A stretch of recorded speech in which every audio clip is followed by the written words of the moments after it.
ખાસ કરીને આજના વિડીયો આપણે વાત કરવાની છે સુપર મેગા અલનીનોની। હવે આ સુપર મેગા અલનીનો શું છે, કેમ કે આ વર્ષે પણ સુપર મેગા અલનીનો છે સક્રિય થાય તેવી પૂરી શક્યતાઓ હાલ દેખાઈ રહી છે। અલનીનો વિશેની વાત કરવાની છે। સૌપ્રથમ તો હું આપને એ જણાવી દઉં કે અલનીનો એટલે શું।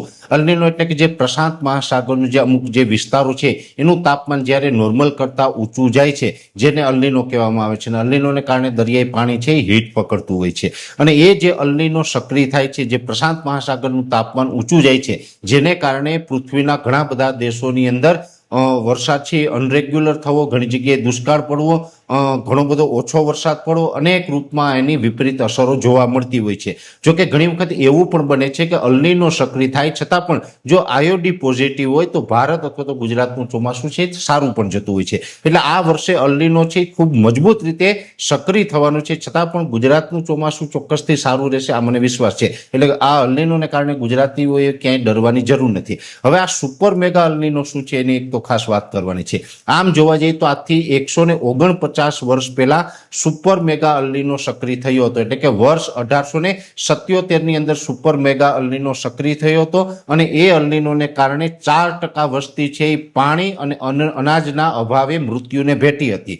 જોકે અત્યારે આપણે એ વાત ઉપર ડરવાનું નથી, એનું કારણ છે કે 1877 ની અંદર વિજ્ઞાન ટેકનોલોજી એટલા વિકસિત ન હતા, ત્યારે સિંચાઈ માટેના કોઈ સંસાધનો નહોતા, ઇલેક્ટ્રિસિટી ન હતી, બોરવેલ ન હતા, પાણીની મોટરોનો અભાવ હતો, એટલા માટે થઈને વાવેતર ઓછું પણ થતું હતું, હાઇબ્રિડ બિયારણો નહોતા, એટલે ત્યારે અનાજનો જથ્થો એટલો બધો ઉપલબ્ધ નહોતો। આજના સમયની અંદર તો આધુનિક ખેતીને કારણે આપણી પાસે અનાજના જથ્થાનો પણ સ્ટોક સારો હોય છે, એટલે અત્યારે આપણે અનાજ કે પાણીથી મૃત્યુ પામે એવા કિસ્સાઓ ઓછા બનતા હોય છે, એટલે આપણે એમાં કોઈ ડરવાની જરૂર નથી। પણ એક ચોક્કસ વાત છે કે 1877 ની અંદર અલનીનોને કારણે દુષ્કાળ પડ્યા હતા, અને એ દુષ્કાળને કારણે 4% વસ્તી છે એ મૃત્યુને ભેટી હતી। હવે જે 1877 પછી આ વર્ષે એટલે કે વર્ષ 2026-27 ની અંદર સુપર મેગા અલનીનો સક્રિય થવા જઈ રહ્યો છે, એટલે કે ખૂબ સ્ટ્રોંગ અલનીનો બનવા જઈ રહ્યો છે। 149 વર્ષનો રેકોર્ડ તોડવાનો છે, અને એની અંદર પણ જોવા જઈએ તો અત્યારે જે કંઈ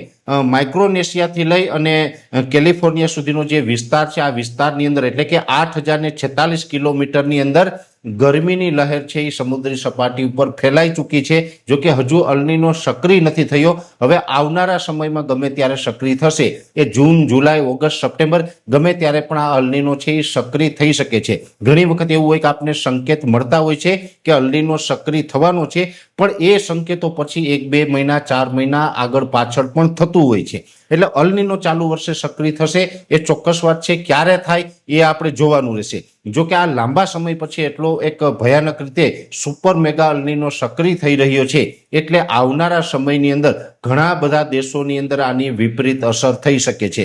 સુપર મેગા અલનીનો જ્યારે સક્રિય થાય છે ત્યારે લગભગ પૃથ્વીના 50% કરતાં વધારે વિસ્તારોની અંદર દુષ્કાળ અને અનાવૃષ્ટિ જેવી પરિસ્થિતિનું નિર્માણ થાય છે।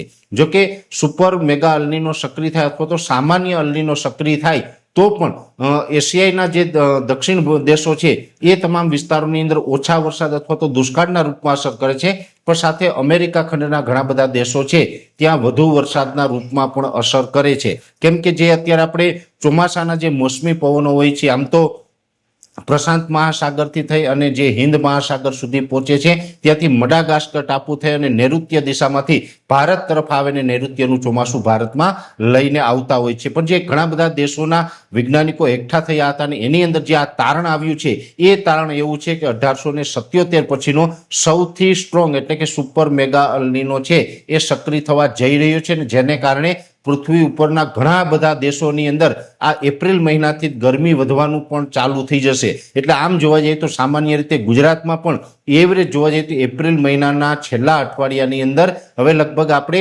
43 થી લઈને 45 ડિગ્રીની રેન્જમાં પણ અનેક વિસ્તારોની અંદર તાપમાન જોવા મળી શકે, એ પણ એક પ્રકારે અલનીનોની ઇફેક્ટ આપણે સમજવાની છે।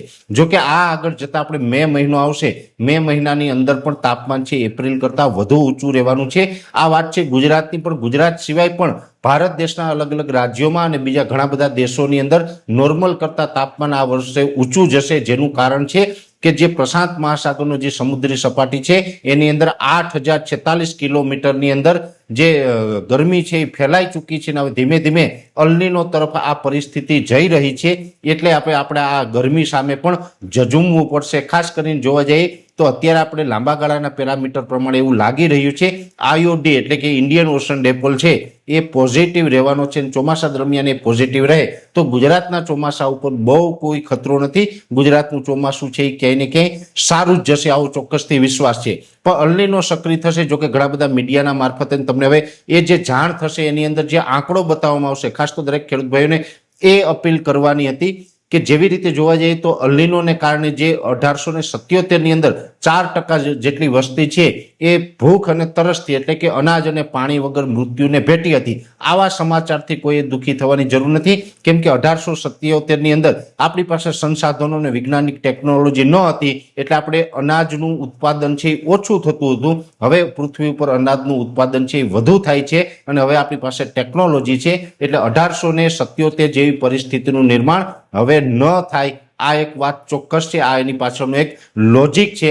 પણ અલ્નીનો સક્રિય થવા જઈ રહ્યો છે અને 149 વર્ષનો એક નવો રેકોર્ડ બનાવે તેવી પૂરી શક્યતાઓ હાલ અમને દેખાઈ રહી છે. એટલે અલ્નીનો માટે દરેક દેશોએ હવે આપણે તૈયાર રહેવું પડશે.